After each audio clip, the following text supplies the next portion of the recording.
I stared at my reflection in the cracked mirror of the diner's restroom, my hands gripping the chipped porcelain sink until my knuckles turned white. The fluorescent light above flickered intermittently, casting harsh shadows across my face that made the dark circles under my eyes look even more pronounced. 24 hours. That's how long it had been since my entire world imploded with the ping of a single notification on my phone. The sound of the bell above the diner's entrance chimed again, pulling me back to reality. I straightened my uniform, a faded pink dress that had seen better days, complete with a grease-stained apron that no amount of washing could fully clean. My shift at Mel's Diner had started at 6 this morning, and the lunch rush was about to begin. I couldn't afford to lose this job, not when it was the only thing keeping me afloat after everything that had happened. Walking back into the main dining area, the familiar sounds and smells enveloped me like a worn blanket. The sizzle of bacon on the griddle, the clink of coffee cups against saucers, the low murmur of conversations mixing with the oldies playing on the radio. The black and white checkered floor was scuffed from decades of foot traffic, and the red vinyl booths bore the marks of countless customers. It wasn't glamorous, but it was honest work, and right now, honesty was all I had left. "Faith, table 6 needs their check," called out Dolores, the head waitress who'd been working here since before I was born. Her graying hair was pulled back in a tight bun, and her kind eyes held the wisdom of someone who'd seen it all. She was the closest thing to a mother figure I'd had since my parents died in that car accident 3 years ago. I grabbed the check and made my way over to the elderly couple sitting by the window. They were regulars, Mr. and Mrs. Peterson, who came in every Tuesday for the meatloaf special. As I placed the slip of paper on their table, Mrs. Peterson smiled up at me with genuine warmth.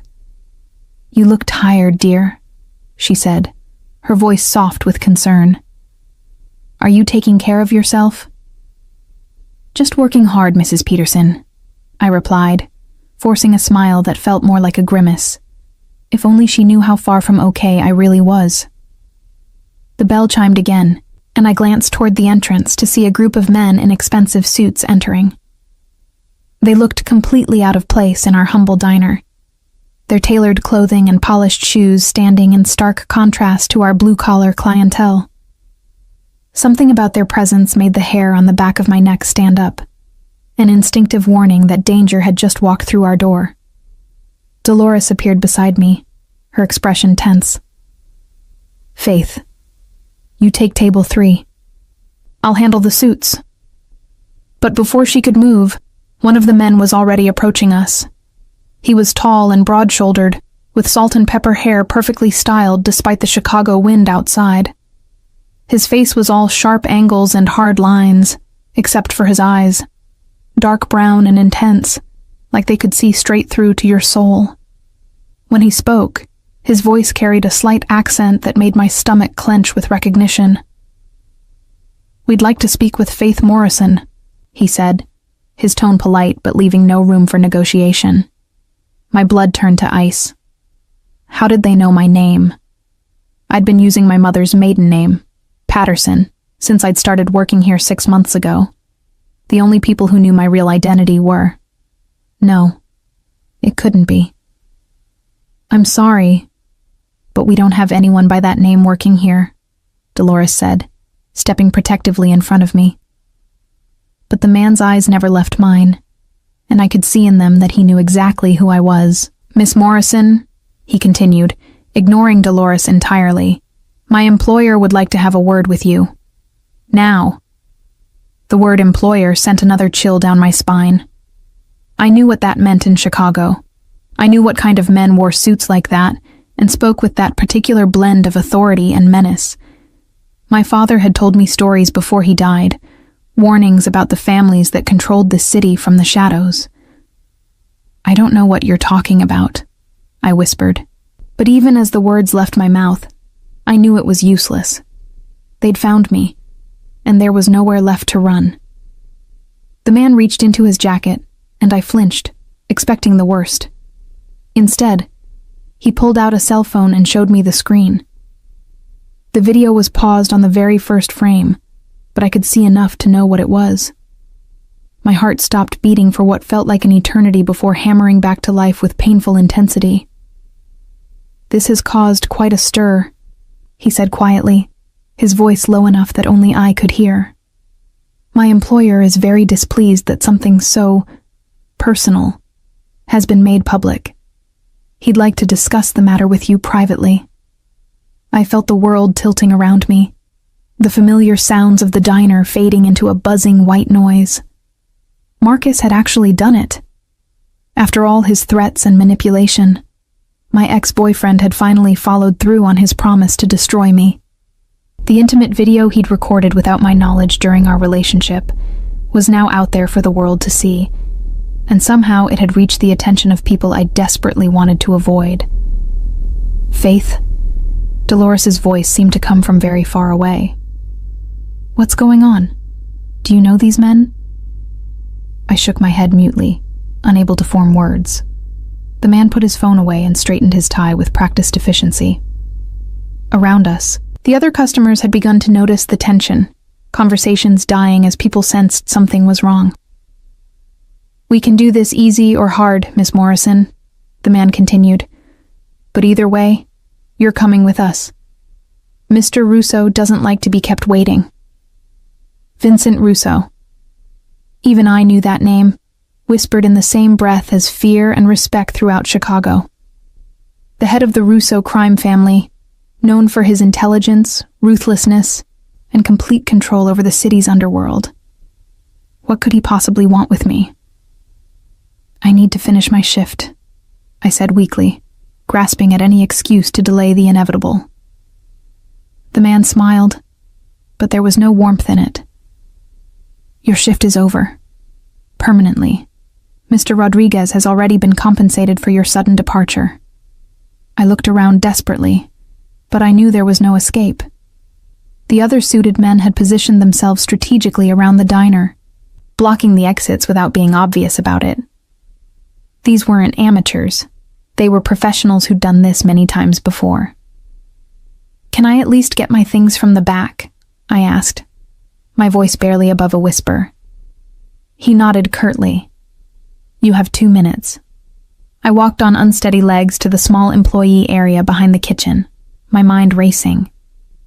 In my locker was the only photo I had left of my parents, along with the small amount of cash I'd saved from my tips. As I gathered my meager possessions, I caught sight of myself in the small mirror we'd hung on the wall. The girl looking back at me seemed like a stranger, pale, frightened, and completely alone. When I returned to the dining area, the men were waiting patiently, but I could see the tension in their posture. Outside, a black SUV with tinted windows idled at the curb, its engine running. This was really happening. There was no waking up from this nightmare. "Dolores," I said, my voice catching. "Thank you for everything. You've been—" "Don't you say goodbye like this is permanent," she interrupted, her eyes fierce with protective anger. "Whatever trouble you're in, there's always a way out. You remember that." I nodded, fighting back tears as I followed the men toward the door. As we stepped outside into the crisp autumn air, I felt like I was leaving the last safe place I'd known. The SUV's door opened, revealing a spacious interior with leather seats that probably cost more than I made in a month. "After you, Miss Morrison," the man said, gesturing for me to get in. I hesitated for one last moment, looking back at the diner where I'd found a small measure of peace and purpose. Then I climbed into the vehicle, sealing my fate with the soft click of the door closing behind me. As we pulled away from the curb, I pressed my face to the tinted window and watched my old life disappear into the distance, wondering if I'd ever see it again. The drive through Chicago felt like a funeral procession, each familiar landmark we passed marking another step away from the life I'd known. The man who'd spoken to me at the diner sat across from me in the spacious back seat, his attention focused on his phone, while I tried to make myself as small as possible in the corner. The other passengers remained silent, their presence a constant reminder that I was completely at their mercy. We moved through downtown, past the towering skyscrapers that housed legitimate businesses, toward a part of the city I'd never had reason to visit. The architecture grew older here, more European in style, with buildings that spoke of old money and older secrets. When we finally stopped, it was in front of an elegant restaurant with no visible signage, the kind of place that didn't need to advertise because the right people already knew where to find it. "Out," the man said simply, and I obeyed with trembling legs. The restaurant's exterior was understated but expensive, all clean lines and subtle lighting. A doorman in an immaculate uniform opened the heavy glass door without being asked, nodding respectfully to my escorts. Inside, the atmosphere was hushed and refined, with soft jazz playing in the background and the gentle clink of expensive silverware against china. But what struck me most was how empty it was. For a Tuesday afternoon, the complete absence of other diners seemed wrong until I realized the truth.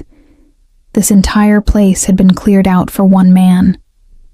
Vincent Russo commanded that level of power and respect. We walked through the main dining area, past tables set with pristine white linens and fresh flowers, toward a private section in the back. The maitre d', a thin man with nervous eyes, bowed slightly as we passed.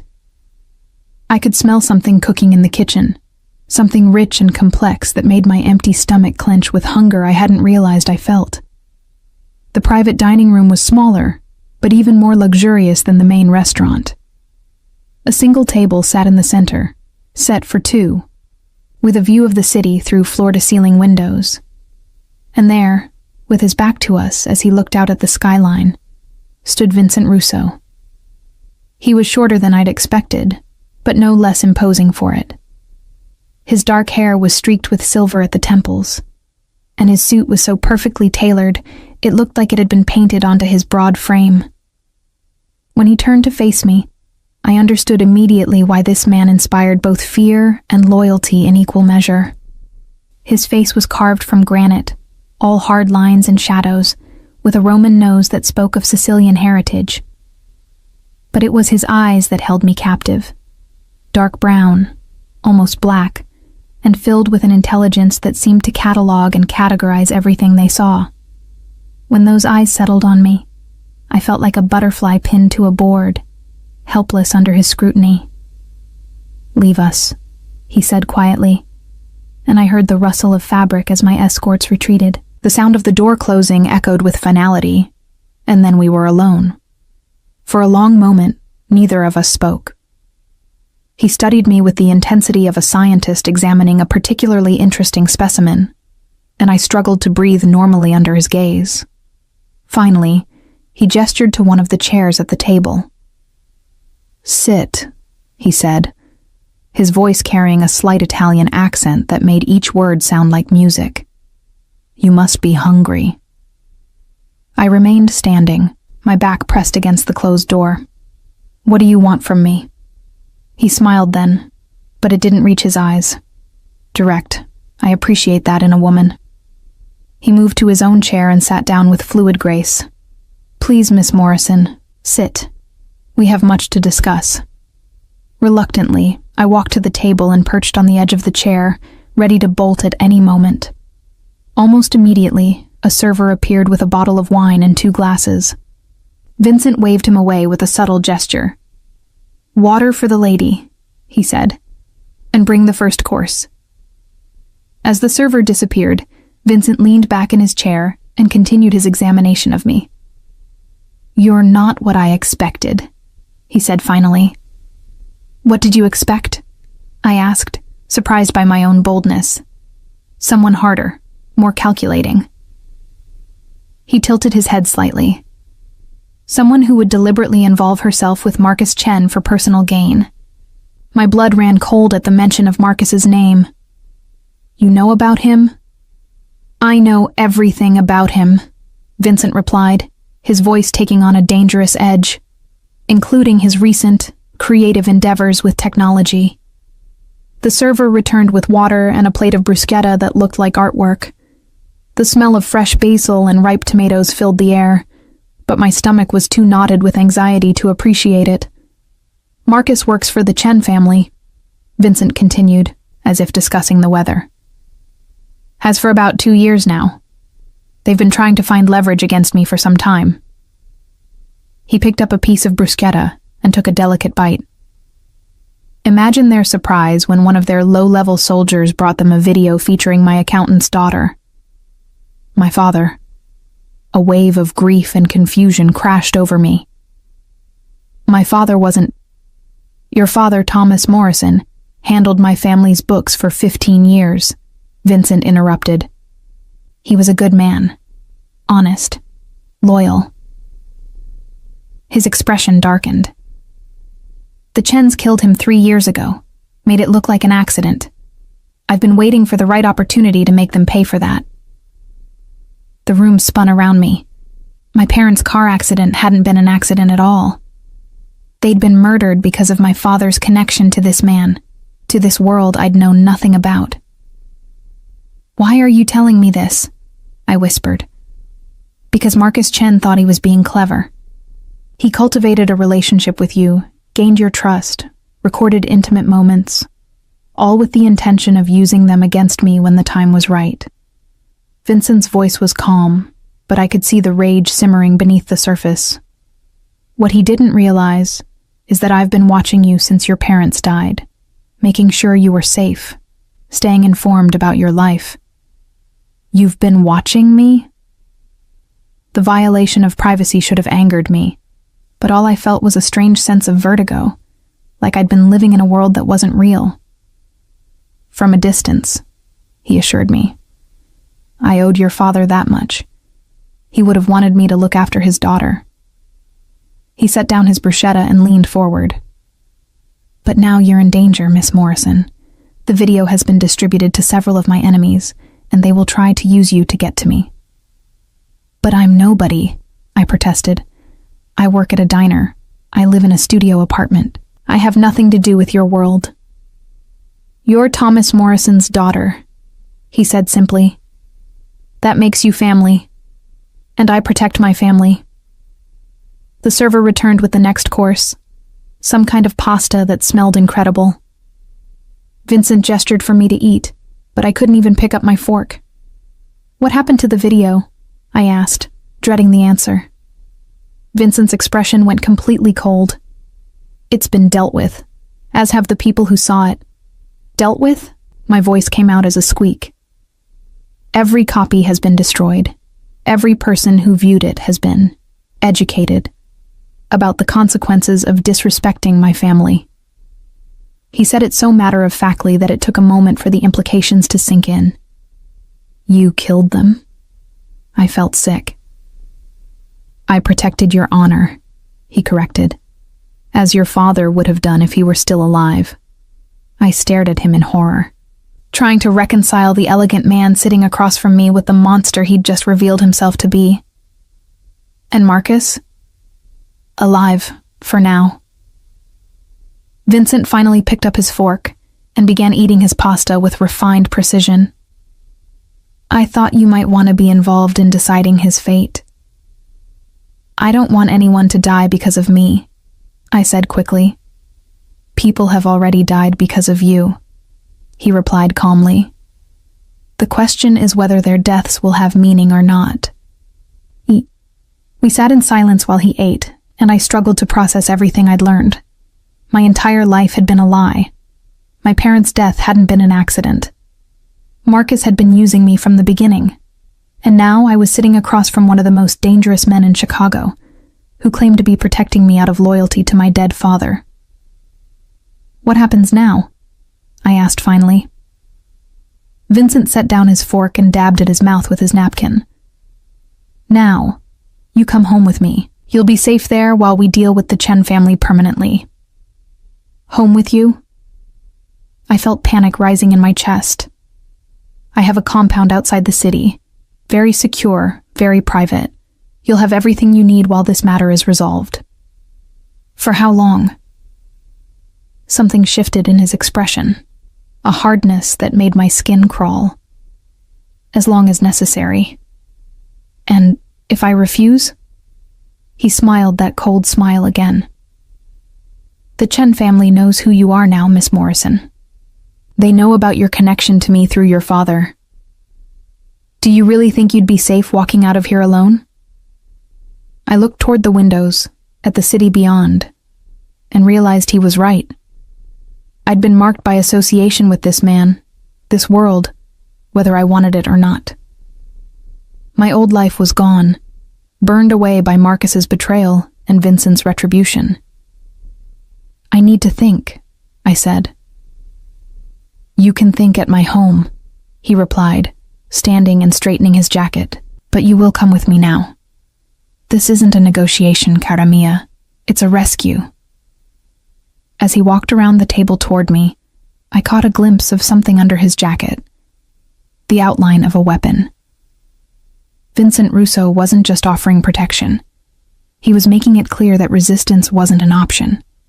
The door opened, and his men returned as if summoned by some invisible signal. Vincent extended his hand to me, a gesture that might have looked gallant to an observer, but felt like a chain around my wrist. "Welcome to the family, Faith," he said softly. "Your father would be proud." The drive to Vincent's compound took us far from the city, through suburban neighborhoods that gradually gave way to wooded estates, where privacy was measured in acres rather than fences. The further we traveled from Chicago, the more isolated I felt, as if each mile was another layer of protection, or imprisonment, being wrapped around me. Vincent sat beside me in the back of a different vehicle now, an armored sedan that moved with surprising silence through the winding roads. He'd made several phone calls during the journey, speaking in rapid Italian that flowed like music, despite the obvious tension in his voice. I caught my father's name mentioned several times, along with what sounded like orders being given with quiet authority. "Tell me about him," I said, when he ended his latest call. "About my father." Vincent looked at me with something that might have been surprise. "What would you like to know?" "Everything. If he worked for you for 15 years, you must have known him well." A small smile played at the corners of Vincent's mouth, and for the first time since I'd met him, it seemed genuine. Thomas was. Unique in my line of work. Completely honest, which should have made him a liability. But his integrity was so absolute that it became his greatest asset. He turned to look out the window at the passing landscape.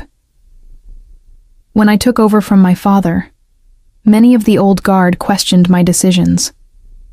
I was young, perhaps too eager to modernize our operations. Your father was the one who helped me prove that honor and profit could coexist. What did he do exactly? He kept our books clean, made sure our legitimate businesses actually were legitimate. More importantly, he helped me understand which ventures were worth the risk and which would only bring unwanted attention. Vincent's voice grew softer. He used to say that numbers never lied, but people always did. I learned to trust his judgment over my own instincts in matters of business. The car turned off the main road onto a private drive marked only by a small stone pillar. Ahead, I could see gates that looked like they belonged to a medieval fortress. Tall iron bars set between stone columns, with cameras and sensors that tracked our approach. "He talked about you constantly," Vincent continued as the gates opened silently before us. "Your grades, your dreams of becoming a teacher, your kindness to stray animals. He carried photos of you in his wallet and showed them to anyone who would look." Tears pricked at my eyes. It had been so long since anyone had spoken about my father with such affection, such detailed memory. "Did he know? About what you really did?" Vincent's expression grew serious. He knew exactly who I was and what I was capable of. He chose to work for me anyway, because he believed I was trying to build something better than what came before. I hope I proved him right. The compound that came into view around the bend in the drive took my breath away. It wasn't the cold, industrial fortress I'd expected, but rather an elegant estate that managed to be both beautiful and intimidating. The main house was built of warm stone and rich wood, with lines that suggested Italian villa merged with American comfort. Gardens surrounded the building, meticulously maintained and designed to provide both beauty and strategic sight lines. It's beautiful, I admitted as we pulled up to the front entrance. It was my mother's design, Vincent said, and I caught a note of sadness in his voice. She wanted a home that felt like family, not like a headquarters. Staff emerged to meet us, not the cold-faced guards I'd expected, but people who genuinely seemed pleased to see Vincent return. An older woman with silver hair and kind eyes approached our car, her face lighting up when Vincent stepped out. "Welcome home, Vincent," she said in accented English, then looked curiously at me. "Maria, this is Faith Morrison, Thomas Morrison's daughter." Vincent's voice carried an unmistakable note of warning. "She'll be staying with us indefinitely. Please prepare the blue guest suite." Maria's expression changed immediately to one of warmth and sympathy. "Ah, Thomas's little girl. He showed us so many pictures." She moved toward me with motherly intent. "You look just like your mother, Kara. Come, you must be exhausted." As Maria ushered me toward the house, I caught Vincent giving quiet instructions to several men who'd appeared from various points around the property. The security here was extensive, but well hidden, professional enough to be nearly invisible while still maintaining complete coverage. The interior of the house was even more stunning than the exterior. Rich hardwood floors were covered with antique rugs that probably cost more than I'd make in a lifetime. The walls displayed what looked like museum-quality artwork, alongside family photographs that showed generations of Russos in various stages of life. It felt lived in despite its obvious luxury, like a real home rather than a showplace. "Your room is upstairs," Maria explained as we climbed a grand staircase. "Vincent wanted you to have the suite that overlooks the gardens. It has the best morning light." She led me down a hallway lined with more family portraits to a door she opened with obvious pride. The room beyond was larger than my entire apartment had been, with a 4-poster bed, sitting area, and French doors that opened onto a private balcony. Everything was decorated in shades of blue and cream, giving it a serene, peaceful feeling that stood in stark contrast to the chaos of my day. "There are clothes in the wardrobe," Maria said, opening doors to reveal an extensive collection of women's clothing in various sizes. "Vincent had them delivered this afternoon. If nothing fits properly, just let me know and we'll have alterations made."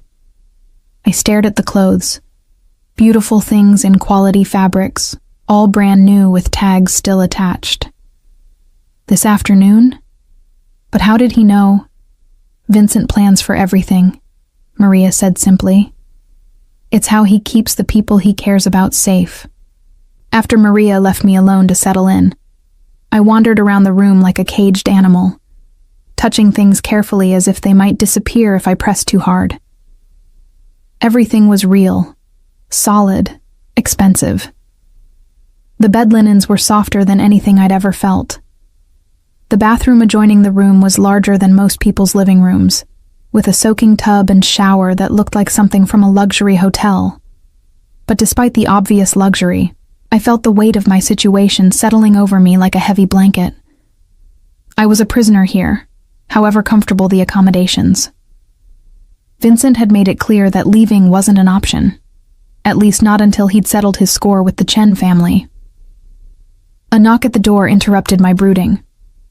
"Come in," I called, expecting Maria. Instead, Vincent entered, carrying a silver tray with what looked like tea service. He'd changed from his suit into more casual clothes, dark slacks and a white button-down shirt with the sleeves rolled up, revealing forearms marked with faint scars that spoke of a violent past. "I thought you might be hungry," he said, setting the tray on the small table by the sitting area. Maria prepared some of her special biscotti.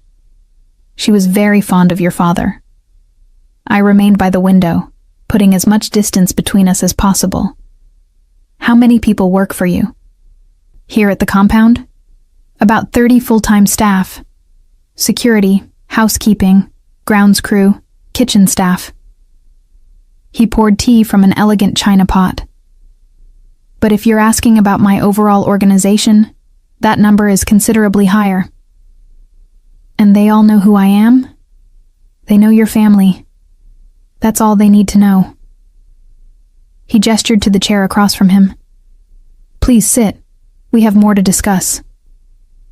Reluctantly, I moved away from the window and perched on the edge of the offered chair. The tea smelled wonderful, something floral and soothing that reminded me of my mother's garden.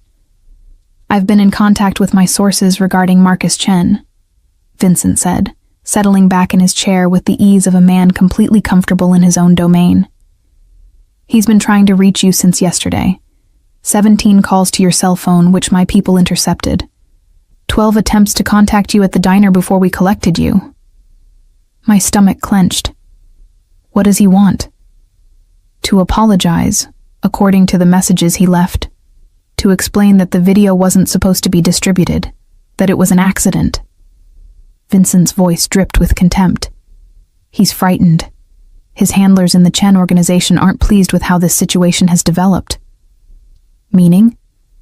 Meaning they expected you to run to me for protection, but they didn't expect me to respond quite so decisively. Vincent took a sip of his tea.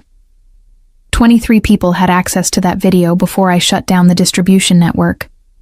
All of them are now either in hiding or permanently silenced. The casual way he spoke about murder made my hands shake. You can't just kill people. I can and I do when they threaten my family, he replied matter-of-factly. Your father understood this about me. It's why he trusted me to protect what mattered to him. I'm not a possession to be protected, I said, my voice stronger than I felt. Vincent studied me over his teacup, those dark eyes seeing too much. No, you're not. You're Thomas Morrison's daughter, which makes you infinitely more valuable than any possession. He set down his cup and leaned forward. The Chen family made a critical error when they decided to use you against me. They awakened something that should have remained sleeping. What do you mean? War, cara mia. This insult cannot stand. They killed your father, corrupted his daughter's honor, and attempted to use both against me. His voice remained calm, but I could see the rage burning behind his eyes. There will be consequences. I felt sick imagining the bloodshed that was coming. Can't you just let it go? I don't care about the video anymore. It's done. It's not about the video, Vincent said, standing and moving to the window. It's about respect. About the message we send when we allow our family to be attacked. He turned back to me. Your father died because he was loyal to me. I failed to protect him then. I won't fail to protect his daughter now. Even if I don't want your protection? He smiled that cold smile again.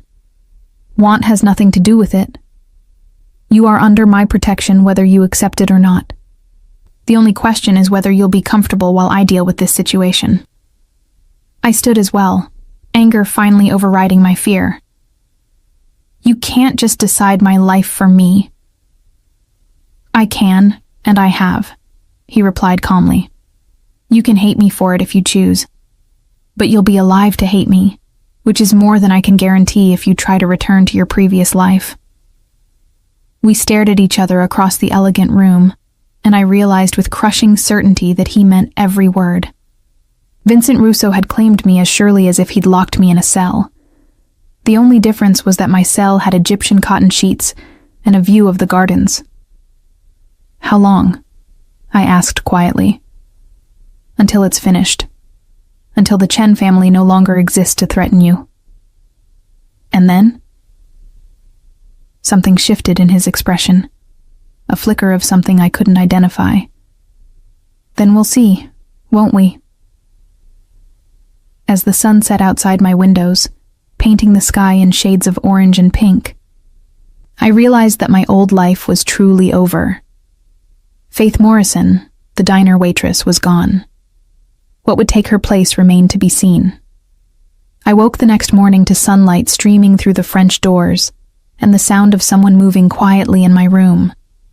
For a moment, I forgot where I was, the luxury of the bed and the quality of the light completely foreign to my usual reality. Then memory crashed back, and I sat up quickly to find Maria arranging fresh flowers on the dresser. "Good morning, Kara," she said with a warm smile. "I hope you slept well." I hadn't, actually. Every sound in the unfamiliar house had jolted me awake.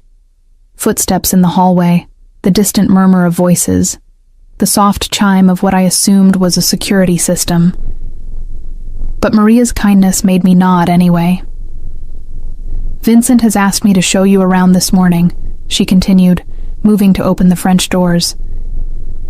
"He thought you might like to understand how things work here." Fresh air swept into the room, carrying the scent of roses and something else. Coffee and bacon, from what had to be an incredible kitchen somewhere below. My stomach growled embarrassingly loud, reminding me that I'd barely eaten yesterday. "First breakfast," Maria said with a knowing smile. "Then the tour."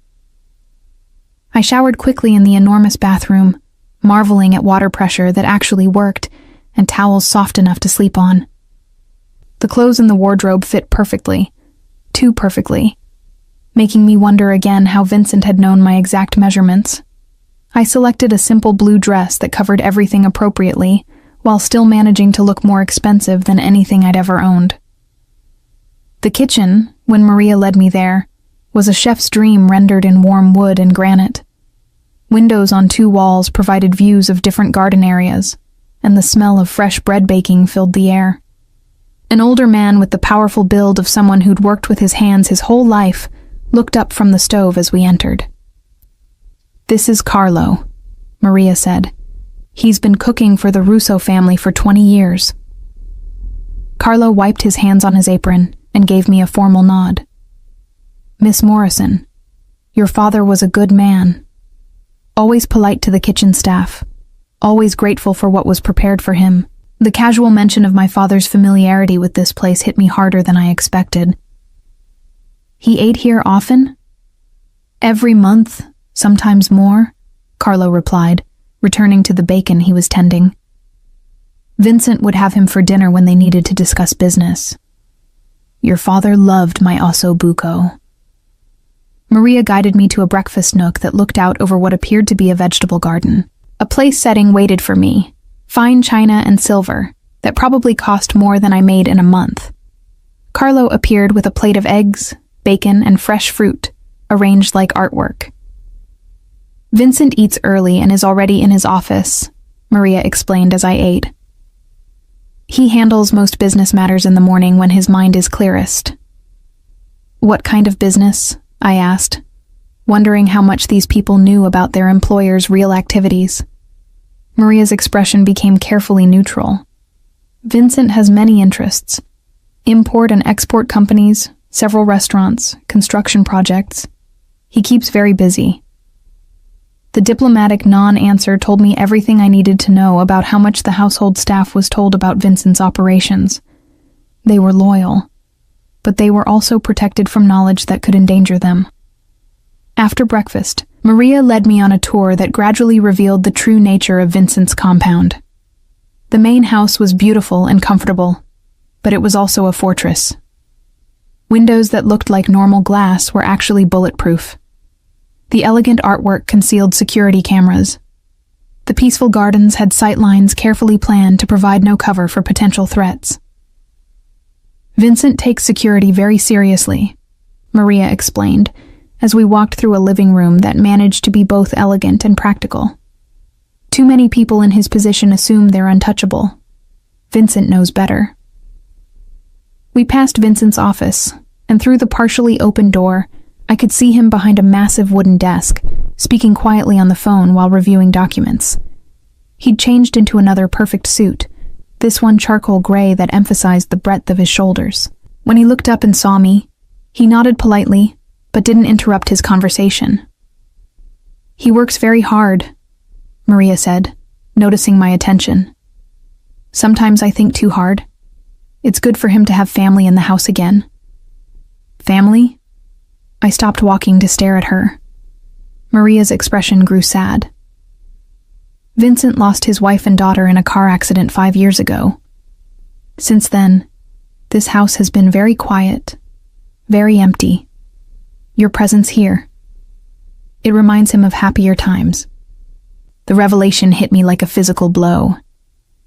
Vincent had suffered the same kind of loss I had, but his had included a child. No wonder he understood the importance of family loyalty, of protecting what mattered. He never remarried? No. Vincent is not a man who loves easily, but when he does, it is forever. Maria resumed walking, leading me toward what appeared to be a library. He blames himself for what happened to them. If he had been more careful about his enemies, if he had provided better security. We entered a room lined floor to ceiling with books, thousands of them in multiple languages. The leather bindings and rich wood gave it the feeling of an old-world study, somewhere a scholar might spend his life in contemplation. But even here, I noticed the strategic placement of chairs that provided views of all entrances. "This was your father's favorite room," Maria said, gesturing to a chair by the window. He would sit there for hours, reading Vincent's books on business philosophy and economics. Sometimes they would debate late into the night about market theories and investment strategies. I moved to the chair she'd indicated, running my fingers along the worn leather armrests. I could almost picture my father here, glasses perched on his nose as he argued some fine point of financial theory with Vincent. It made him feel closer somehow, more real than he'd seemed since his death. "Maria," I said carefully, "what exactly happened to Vincent's family?" Her face grew troubled. A bomb in their car. It was meant for Vincent, but he had been delayed at a meeting. His wife Elena was picking up their daughter Sophia from ballet class. She crossed herself. The little one was only 7 years old. The weight of that tragedy settled over me like a shroud. No wonder Vincent spoke of family protection with such intensity. He'd failed to protect the people who mattered most to him, and now he was determined not to fail again. "The people responsible?" I asked, though I suspected I already knew the answer. "Gone," Maria said simply. "All of them." Vincent made sure of that. We continued the tour in contemplative silence, moving through rooms that spoke of wealth and taste, but also of a man living alone in a house meant for a family. There were subtle signs everywhere, a child's drawing framed on a hallway wall, a woman's touch in the flower arrangements that seemed too delicate for Vincent's masculine hands to have arranged. The final stop was a wing of the house I hadn't seen before, accessible through a door that required Maria to enter a code. Beyond it lay what was clearly the business side of Vincent's operations. Offices with multiple phone lines, computer equipment more sophisticated than anything I'd seen outside of movies, and filing systems that spoke of extensive record-keeping. "This area is off-limits without Vincent's express permission," Maria explained. "The men who work here handle sensitive matters that require privacy." Through one open doorway, I glimpsed several men in suits hunched over computers and phones, speaking in low voices that carried the urgency of important business. They looked up as we passed, studying me with the professional assessment of people trained to evaluate threats and opportunities. "They're wondering about me," I observed. "They're wondering how long you'll be staying," Maria corrected. "Vincent has never brought anyone into this house who wasn't family or essential business. Your presence here sends a message about your importance to him." We returned to the main house through a different route that took us past a gymnasium that looked like it belonged in a professional athletic facility. Through the glass walls, I could see Vincent working out with an intensity that spoke of both physical discipline and emotional outlet. He'd stripped down to athletic wear that revealed a body marked with scars, some obviously surgical, others clearly the result of violence. He moved through his routine with the focused precision of a man who understood that physical strength might mean the difference between life and death. When he noticed us watching, he didn't stop his workout, but he did meet my eyes through the glass with an expression I couldn't interpret. "He maintains himself very carefully," Maria said. "In his position, weakness is an invitation for others to challenge his authority." We climbed back upstairs to my wing of the house, And Maria showed me additional amenities I'd missed the night before. A small library stocked with current bestsellers, a sitting room with a television and comfortable chairs, even a kitchenette where I could prepare simple meals if I preferred privacy. "Vincent wants you to be comfortable here," she emphasized. "But he also wants you to understand the rules that keep everyone safe." "What rules?" Maria's expression grew serious. "You don't leave the compound without Vincent's permission and escort. You don't use phones or computers to contact anyone from your previous life. You don't discuss Vincent's business with anyone, ever. And most importantly, you trust Vincent's judgment about your safety, even when you don't understand his decisions." The list of restrictions made my temporary captivity feel more real, more permanent. "And if I break these rules?" "Vincent is very understanding about mistakes made from ignorance," Maria said carefully. "But deliberate defiance of his protection puts not just you at risk, but everyone in this house who cares about you." The implicit threat was clear. My actions would have consequences for innocent people who'd been kind to me. It was a masterful way to ensure compliance without resorting to crude force. A knock at the sitting room door interrupted our conversation.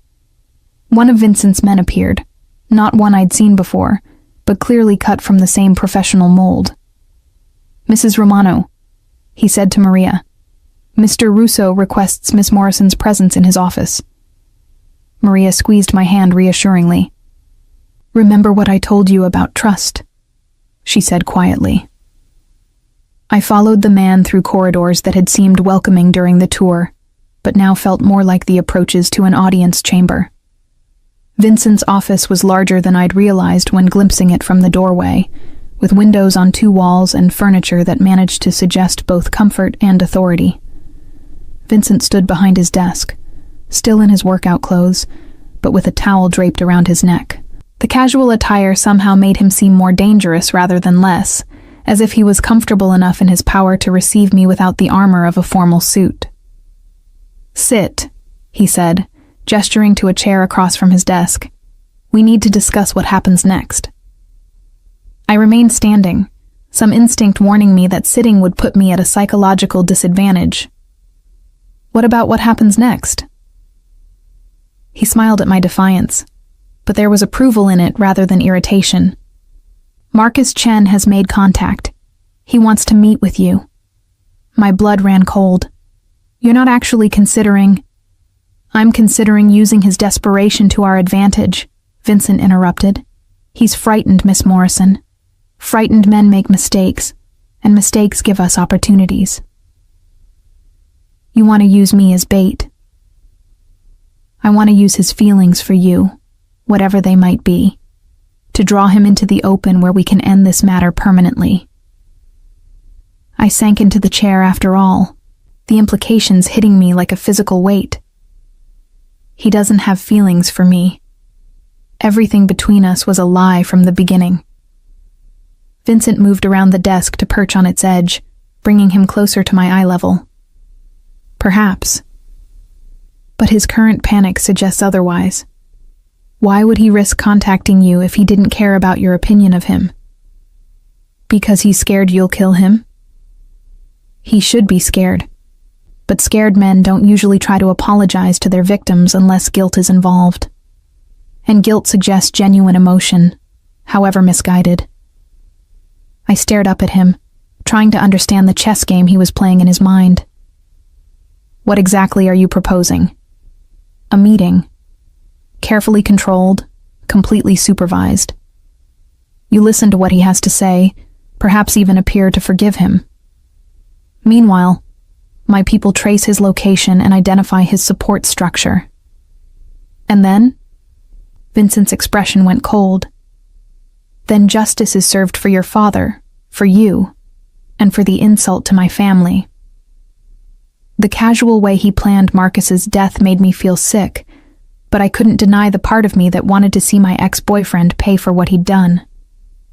The violation of recording me without consent, the betrayal of distributing the video, the revelation that our entire relationship had been built on lies.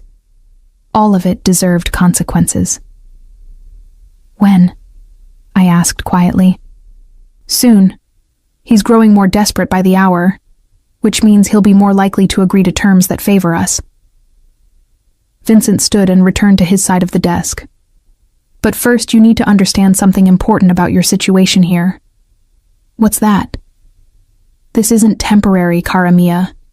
Even after we resolve the Chen problem, you won't be returning to your old life. My heart started racing.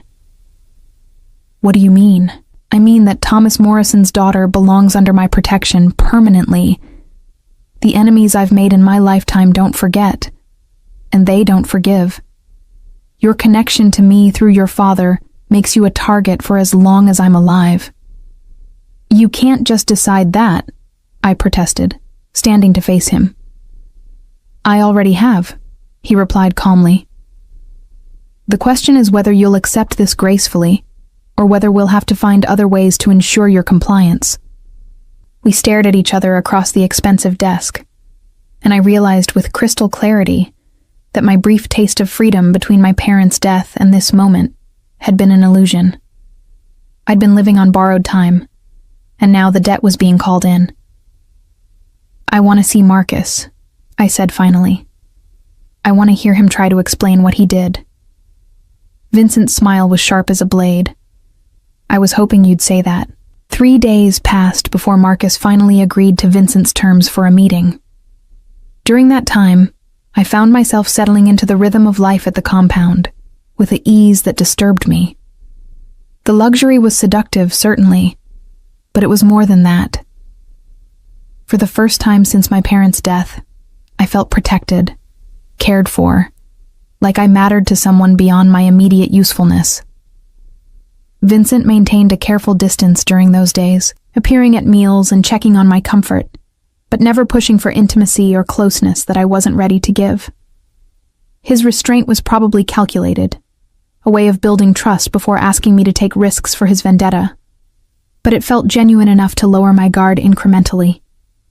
Maria had become my constant companion, showing me how the household operated and sharing stories about my father that painted a picture of a man who'd been both respected and loved by Vincent's people.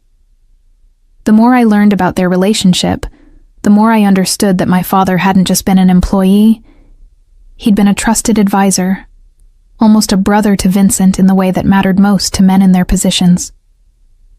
Your father was the only person who could tell Vincent when he was wrong, Maria confided as we walked through the gardens on the morning of the planned meeting. Not about business. Vincent's instincts about business are perfect, but about people, about when his protective instincts went too far. Too far how? Vincent sees threats everywhere because threats are everywhere in his world.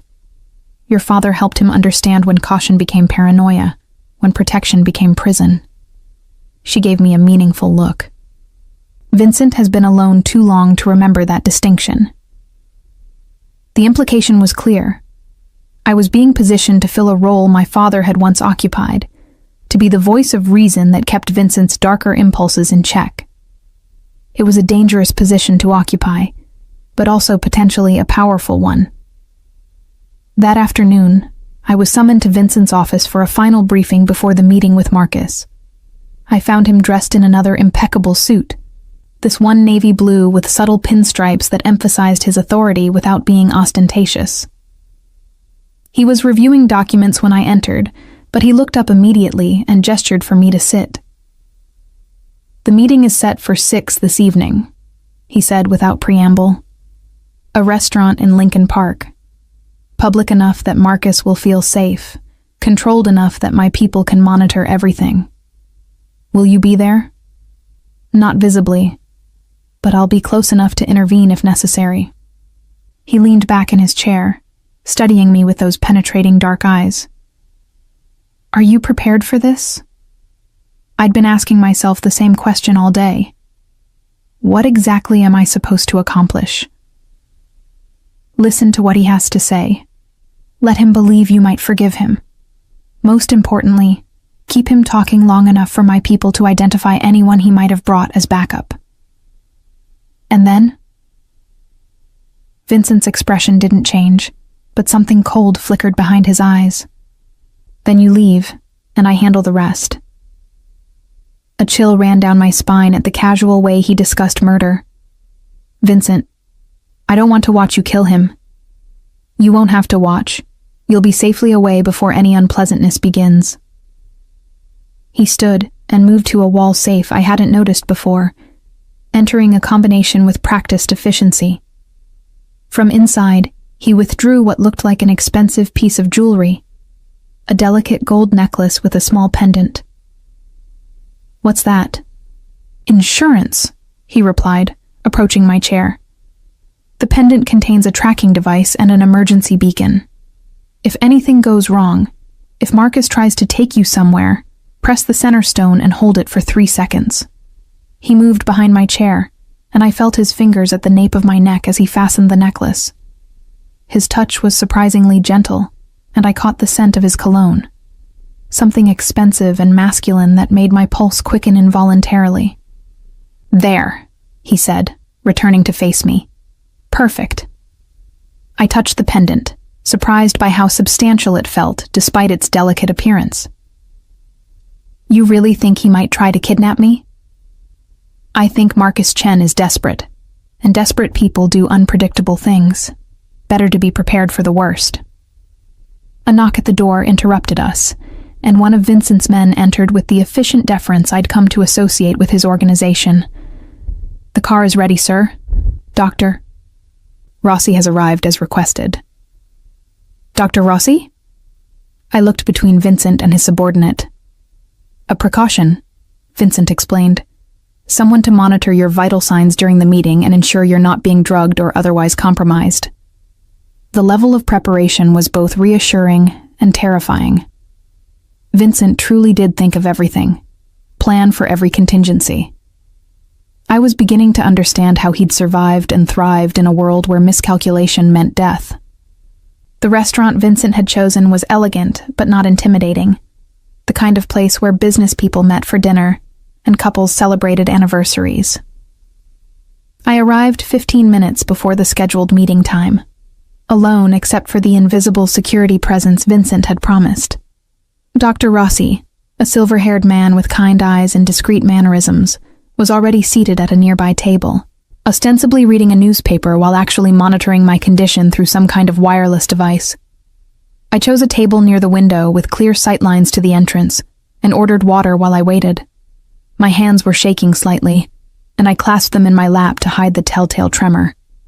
Part of me was angry that I was nervous about seeing Marcus again, furious that he still had the power to affect me after everything he'd done. At exactly 6 o'clock, Marcus walked through the door. He looked terrible. The confident, well-groomed man I'd thought I loved had been replaced by someone who'd clearly been sleeping badly and eating worse. His clothes, while still expensive, hung on a frame that had lost weight, and his eyes darted constantly around the room like a hunted animal's.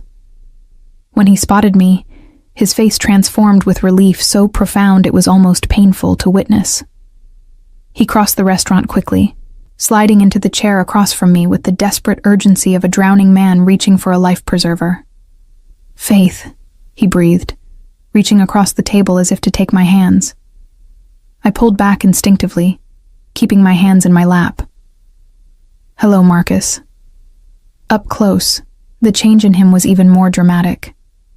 Dark circles shadowed his eyes, and his usually perfect hair was disheveled. He looked like a man living in constant fear, which I supposed he was. "I can't believe you agreed to see me," he said, his voice cracking slightly. "After everything that happened, I wasn't sure you'd ever want to look at me again." "I almost didn't," I replied honestly. "But I needed to hear you explain how you could do what you did." He flinched as if I'd slapped him. "It wasn't supposed to happen like this. The video, I never meant for it to be distributed. It was supposed to be private, just between us. You recorded me without my consent, Marcus. You violated my privacy in the most intimate way possible." I know, and I'm sorry. God, Faith, I'm so sorry." He ran his hands through his hair, making it even more disheveled. "I was young and stupid, and I thought it would be romantic, like a private memory we could share." The explanation was so pathetic, so inadequate, that I almost laughed. A memory? You made a sex tape without telling me, Marcus. That's not romance. That's violation. You're right. You're absolutely right, and I've regretted it every day since. He leaned forward, his eyes pleading. But the distribution, that wasn't me, Faith. My family, they found the video on my computer and they decided to use it. I tried to stop them, but they wouldn't listen. Your family? I let confusion color my voice, as if I didn't already know about his connection to the Chen organization. Marcus glanced around nervously before lowering his voice. There are things about my life that I never told you. Things I should have told you from the beginning. Like what? Like the fact that my family isn't just an import-export. We're connected to certain elements in Chicago that operate outside the law. The confession seemed to cost him something, as if admitting it out loud made it more real. I waited for him to continue, keeping my expression neutral despite the anger building in my chest.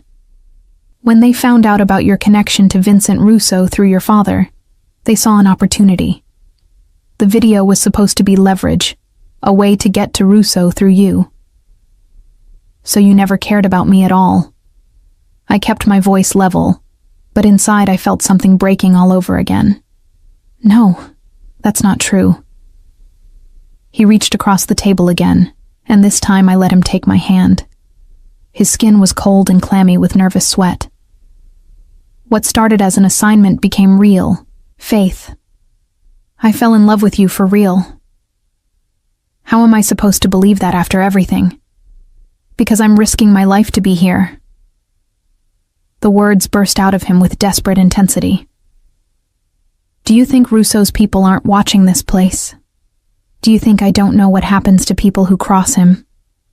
I glanced toward Dr. Rossi's table, where the older man was still calmly reading his newspaper.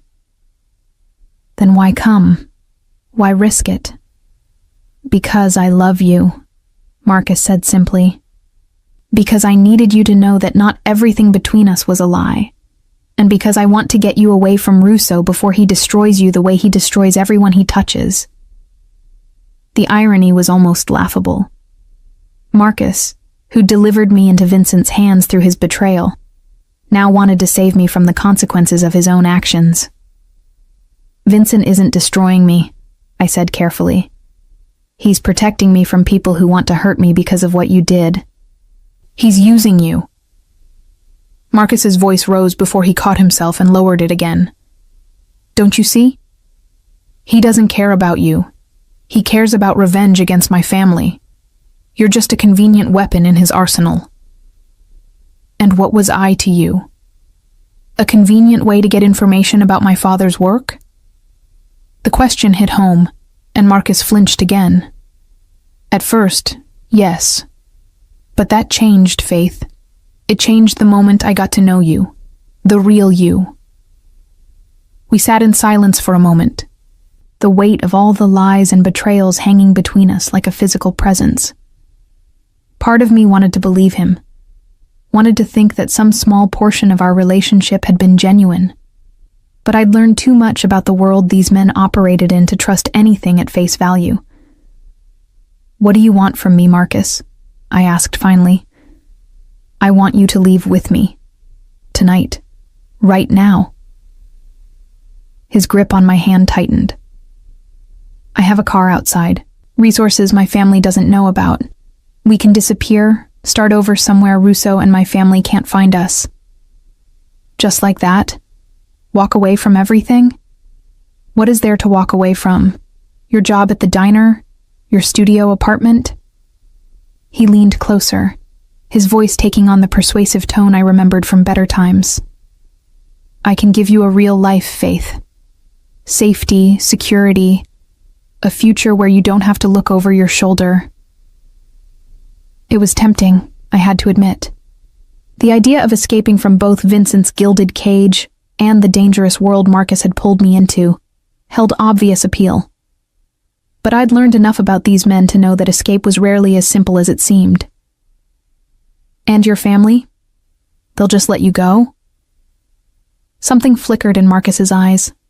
Fear, uncertainty, desperation. I'll handle my family. The important thing is getting you safe. Safe from Vincent, you mean?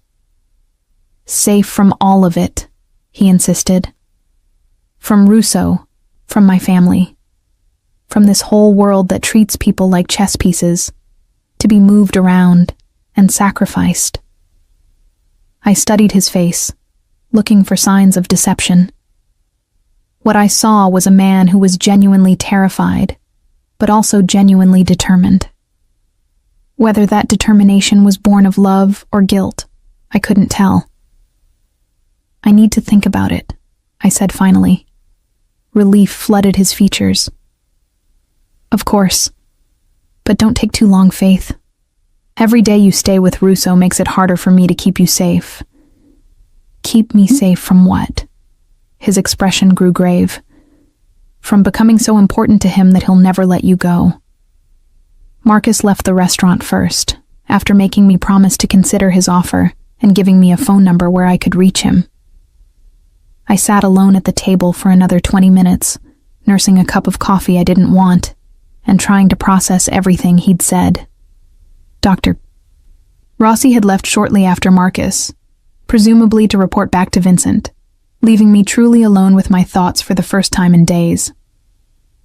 The pendant around my neck felt heavier now, a tangible reminder of Vincent's control over my life. Marcus was right about one thing.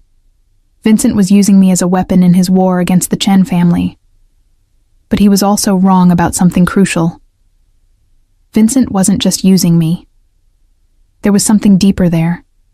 Something more personal that went beyond simple revenge. When I finally left the restaurant, Vincent's car was waiting at the curb as promised.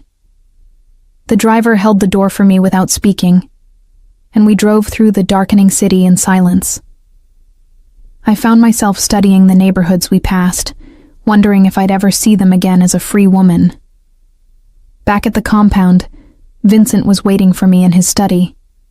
He'd changed from his suit into more casual clothes, dark slacks and a white shirt with the sleeves rolled up, but he still radiated the same controlled power that seemed to be his natural state. "How did it go?"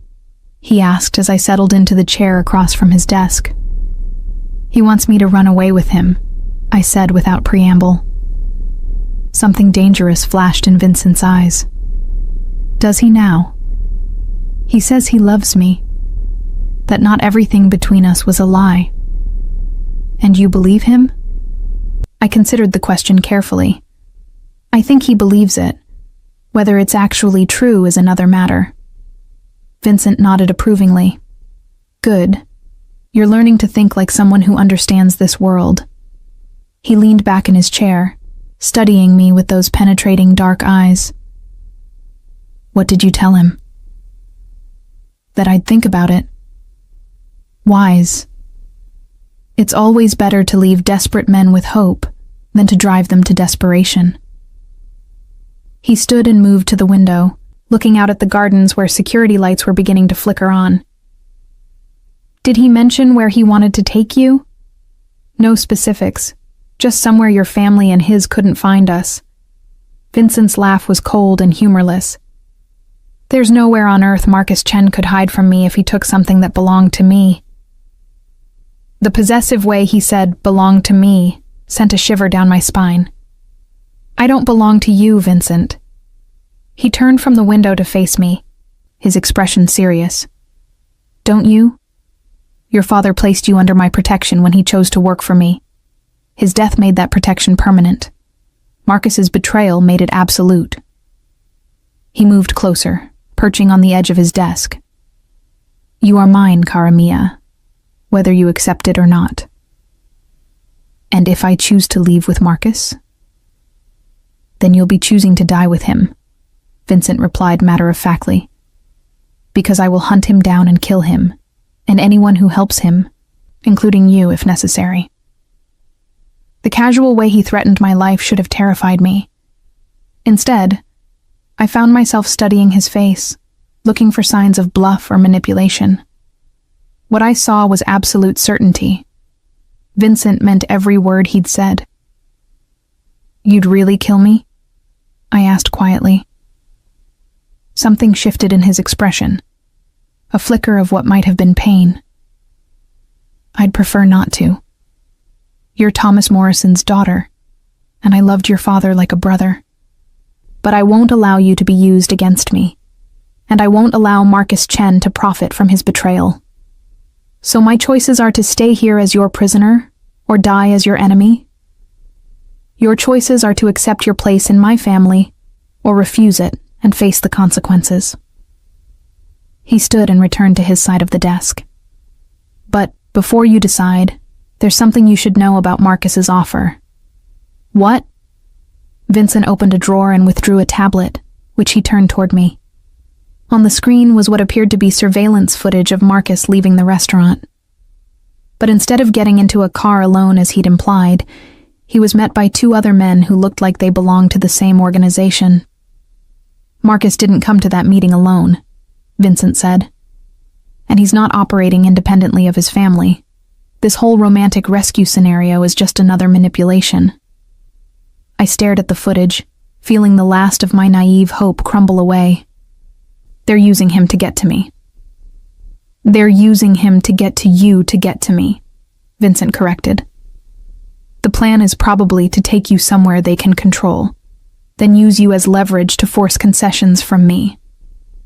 And when you refuse to give them what they want, they'll kill you and declare war anyway. At least this way, they get to hurt me personally before the shooting starts." The cold calculation of it all made me feel sick. I'd been a pawn in this game from the moment Marcus first approached me, moved around by forces I'd never even known existed, until it was too late to escape. "How long have you known?" I asked. "Known what?" "That Marcus was setting a trap tonight, that his offer was fake." Vincent's expression softened slightly. "I suspected from the moment he agreed to meet. Men in his position don't take risks for love, Karamia. They take risks for advantage. Then why let me go? Why not just tell me it was a trap? Because you needed to see it for yourself, to understand what kind of man you thought you loved." He moved around the desk to stand closer to me. "And because you needed to make a real choice, not one forced on you by ignorance." I looked up at him, this dangerous man who'd claimed ownership of my life with such casual authority. "What choice is that? Whether to be my enemy or my family, whether to fight against the protection I'm offering or accept it, and the responsibilities that come with it." "What responsibilities?" Vincent smiled, and for the first time since I'd met him, it seemed genuinely warm. "The responsibility of being Thomas Morrison's daughter, of carrying on his legacy of honor and loyalty, of helping me build something better than what came before. And if I refuse, then I'll still protect you from the Chen family, because I promised your father I would. But you'll live as a prisoner rather than as family, and that benefits no one." I stood and walked to the window, looking out at the gardens where my father had once walked while discussing business philosophy with Vincent. The compound was beautiful in the gathering darkness, all warm lights and peaceful shadows. It could be a home if I let it, or it could be a very comfortable prison. "Marcus was right about one thing," I said without turning around. "You do see people as chess pieces. Sometimes. But not you, Faith. Never you." "Then what am I to you?" I heard him move closer, felt his presence behind me without touching. "You're the daughter of my dearest friend. Your family. You're—" He paused, as if searching for words. "You're the future I want to build." I turned to face him, studying his expression in the reflected light from the windows. "The future? A family that's about more than just power and fear. A legacy that your father would be proud of." His voice grew softer. "Children who grow up knowing they're loved and protected, not just feared." The implication hung between us, heavy with possibility and danger. Vincent wasn't just offering me protection. He was offering me a life, a future, a place in his world that went far beyond simple captivity. "I need time to think," I said. "Time is one thing we don't have much of," Vincent replied. "Marcus will expect an answer soon, and the longer we wait, the more desperate his family becomes." "How long?" "Tomorrow night. Marcus has agreed to another meeting, this one at a location of my choosing. You can give him your answer then." I nodded, though the thought of facing Marcus again filled me with dread. "And after that?" "After that, we deal with the Chen family permanently, and you begin your new life as a Russo." The name sounded strange applied to me, foreign and dangerous.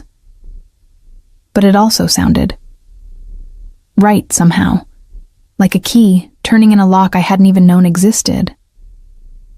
"I'll give you my answer tomorrow," I said finally. Vincent smiled and moved closer, close enough that I could smell his cologne and see the flecks of gold in his dark eyes. "Whatever you decide, cara mia, know that your father would be proud of the woman you've become. Strong, intelligent, principled, everything he hoped you would be." Before I could respond, he leaned down and pressed a gentle kiss to my forehead, the kind of kiss a father might give a beloved daughter, or a man might give a woman he was learning to love. "Sleep well," he said softly. "Tomorrow changes everything." As I made my way back to my room, I realized he was right. Tomorrow would force me to choose between the illusion of freedom with Marcus and the reality of family with Vincent. Between a man who'd betrayed me once and would likely do so again, and a man who'd claimed me as family and would protect that claim with his life. It wasn't really a choice at all. That night, I lay awake staring at the ceiling, thinking about my father and the choices he'd made. He'd chosen loyalty to Vincent over safety, honor over ease, family over blood. Tomorrow I would make the same choice, and in doing so, I would finally understand what it meant to be Thomas Morrison's daughter. The next evening, I sat across from Marcus in an abandoned warehouse that Vincent had chosen for our final meeting. He looked even worse than he had at the restaurant, hollow-eyed and desperate, like a man who knew his time was running out. "Have you made your decision?" he asked without preamble. I looked at him, really looked at him, and saw not the man I'd thought I loved, but a stranger who'd worn a familiar face while planning my destruction. "Yes," I said simply. "I have." "And?" I stood, the pendant around my neck feeling warm against my skin. "Goodbye, Marcus." The hurt and confusion in his eyes might have been genuine, but it no longer mattered. I'd chosen my family, and Vincent Russo always protected his family. As I walked toward the exit where Vincent waited in the shadows, I heard Marcus call my name one last time. I didn't look back. Thomas Morrison's daughter was going home,